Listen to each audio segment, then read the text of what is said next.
Iran ने Israel पर हमला क्या किया कि एक झटके में ट्रंप की भाषा ही बदल गई। ट्रंप को लगा कि धमकी देने से ईरान कदम खींच लेगा, अपने परमाणु ठिकाने पर हमले को सहन कर जाएगा और सेना के चोटी के कमांडरों और न्यूक्लियर साइंटिस्ट की हत्या पर चुप रह जाएगा। इसराइल ने ईरान पर हमला कर उसके सैनिक नेतृत्व को खत्म कर दिया, लेकिन इसके बाद भी उसी दिन ईरान ने जिस तरह से हमला किया है कम भयावह नहीं।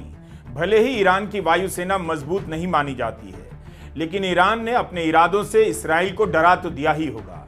ईरानी मीडिया में दावा किया जा रहा है कि इसराइल के 2 लड़ाकू F-35 विमान मार गिराए गए हैं और एक महिला पायलट को भी हिरासत में लिया गया है। ईरान के साथ इस इलाके में कोई नजर नहीं आता, लेकिन इसराइल के साथ दुनिया की सारी शक्तियां खड़ी हैं। खुद ट्रंप ने कहा है कि दुनिया में सबसे खतरनाक हथियार अमेरिका बनाता है और इसराइल के पास उसके काफी सारे हथियार हैं, चलाना भी जानता है। ईरान भी यही कहता है कि इसराइल अपने दम पर नहीं, अमेरिका के दम पर खड़ा है।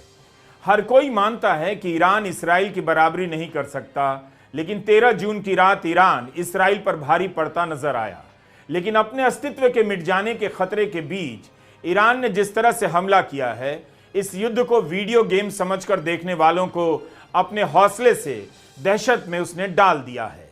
ईरान के इस्लामिक रेवोल्यूशनरी गार्ड कोर ने कहा है कि इसराइल के बर्बर शासन के हमले में कई वरिष्ठ सैन्य अधिकारियों, वैज्ञानिकों, नागरिकों और निहत्थे बच्चों की मौत हो गई। उस हमले के जवाब में हमने इसराइल के खिलाफ एक आक्रामक और सटीक जवाबी हमला किया है। इसराइल के हमले का नाम ऑपरेशन लायन रखा गया है। इन तस्वीरों की रनिंग कमेंट्री से आप जिंदगी की बसावट को मलबे में बदलते देख रहे होंगे, मिसाइलें आती हुई गिरती हुई देख रहे होंगे, लेकिन इन तस्वीरों में दुनिया के ग्लोबल नेताओं की दोहरी चाल को भी देखिए कि कैसे युद्ध को आत्मरक्षा का नाम देकर इसराइल 2 साल से हमला किए जा रहा है। ईरान ने इसराइल की रक्षा कवच को इस बार भी भेद दिया। 30 मई को सिंगापुर में शांग्रीला डायलॉग में फ्रांस के राष्ट्रपति ने कहा कि अगर हम यह मान लें कि इसराइल को कुछ भी करने का अधिकार है, तो बाकी दुनिया के सामने हमारी कोई साख नहीं रह जाएगी। मैक्रो ने कहा कि दुनिया में अलग अलग जगहों पर मैं देख रहा हूं कि लोगों को लगने लगा है कि अमेरिका और यूरोप इसराइल को फ्री पास दे रहे हैं, लेकिन अपने चोटी के कमांडरों की हत्या के बाद उसके पास इस युद्ध के अलावा क्या बचा था। ईरान ने इसराइल पर हमला कर अगर किसी को एक्सपोज किया है तो अमेरिका के राष्ट्रपति ट्रंप को, उनके साथ साथ फ्रांस के राष्ट्रपति मैक्रो भी एक्सपोज हो गए हैं। लेकिन जैसे ही इसराइल ने ईरान पर हमला किया, मैक्रो अपनी यह बात भूल गए और इसराइल की आत्मरक्षा की बात करने लगे। अब बयान दे रहे हैं। फ्रांस ने ईरान के परमाणु कार्यक्रम की बार बार निंदा की है और इस दिशा में सारे कूटनीतिक कदम भी उठाए हैं। इस संदर्भ में फ्रांस इसराइल की आत्मरक्षा के अधिकार के साथ खड़ा है। हम मानते हैं कि युद्ध विराम होना चाहिए। एक फिलिस्तीनी स्टेट को स्वीकार्यता के लिए हमें बहुत मेहनत करनी होगी। अखबारों में इन्हीं ग्लोबल लीडर को हीरो की तरह दिखाया जाता है और आपके भीतर चाहत पैदा की जाती है कि आपके मोहल्ले का नेता भी इनकी तरह का ग्लोबल हो जाए। अमेरिका ने पहले कहा, इसराइल ने एक तरफा फैसला किया, ईरान पर हमला कर दिया। फ्रांस ने 30 मई को कहा इसराइल को फ्री पास नहीं दे सकते, लेकिन जब इसराइल ने फ्री पास लेते हुए ईरान पर हमला किया तब फ्रांसी पलट गया। अमेरिका मुकरने का नाटक करने लगा। अमेरिका का एक अखबार है न्यूयॉर्क पोस्ट, इसकी हेडलाइन देखिए। ट्रंप ने इस अखबार से कहा है कि उन्हें तारीख भी मालूम थी कि इसराइल कब हमला करेगा। मैंने उन्हें 60 दिन दिए, आज 61वां दिन है। नेतन्याहू ने भी कहा कि अमेरिका को पहले ही हमले की जानकारी दे दी गई थी। तो क्या ट्रंप को पता था कि ईरान के जिन प्रतिनिधियों से अमेरिका डील की बात कर रहा है, उनकी हत्या की जाने वाली है? इस इंटरव्यू में ट्रंप ने दावा किया है कि उन्हें सब पता था। क्या ट्रंप को यह भी पता था कि इसराइल उनकी ही डील पर पानी फेरने वाला है और वे देखते रहेंगे? जब तारीख का पता था तब सारा प्लान भी पता होगा। तब ट्रंप ने डील के नाम पर 5 दौर की बातचीत क्यों की? इसकी भी परवाह नहीं की कि दुनिया उनके ही इस बयान को दोबारा पढ़ सकती है, जिसमें वे कह रहे हैं कि ईरान के कुछ कट्टरपंथियों ने बहादुरी से बोला, लेकिन उन्हें नहीं पता था क्या होने वाला है। वे उनके बयान 2 धारी तलवार की तरह हैं।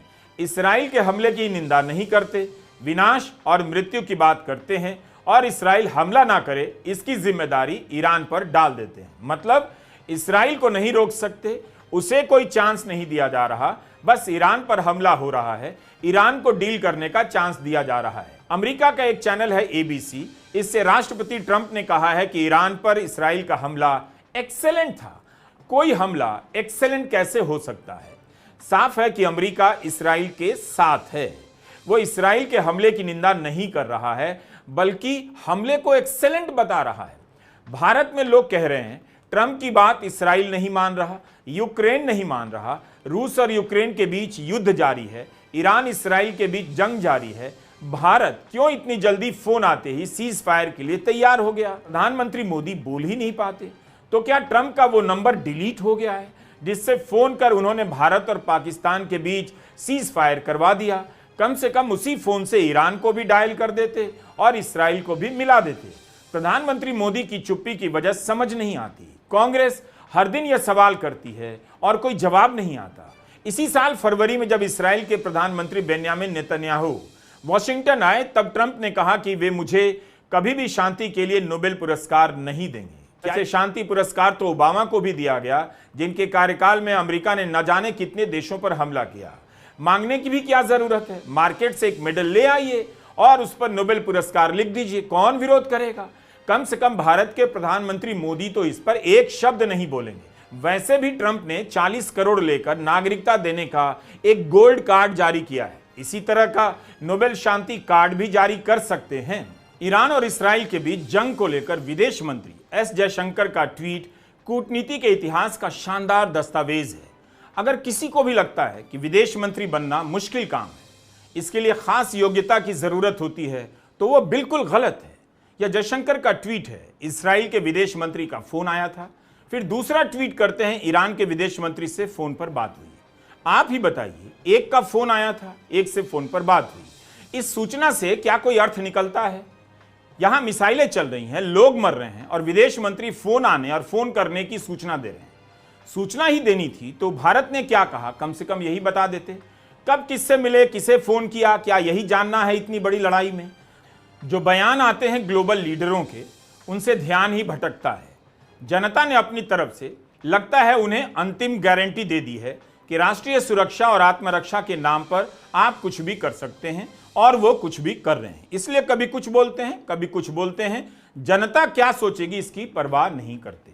इन बयानों से आप यही समझते हैं कि इसराइल के साथ जो था वो अब भी है, इसराइल के साथ जो नहीं रहेगा वो कल नहीं रहेगा। इसलिए जब भी इसराइल की बात आती है, गोलमोल बातें शुरू हो जाती हैं। बाकी इस विश्व में कोई भी ऐसा विश्वगुरु नहीं है जो युद्ध के खिलाफ सच बोल दे। निंदा करना युद्ध के खिलाफ बोलना नहीं होता। युद्ध के पीछे के सच को उजागर कर देना युद्ध के खिलाफ बोलना होता है। कोई नहीं बोल सकता कि इस युद्ध से रक्षा कंपनियों के शेयरों के दाम चढ़ने से मुनाफा कौन बटोर रहा है और तेल के दाम बढ़ने से कंगाल कौन हो रहा है। आपकी जिंदगी में अशांति के बीज बोने वाले शांति पर सबसे अच्छा भाषण देते हैं। कमाल की बात होती है, जिनकी जिंदगी तबाह होती है वही ऐसे भाषणों पर ताली बजाते हैं। नमस्कार, मैं रवीश कुमार।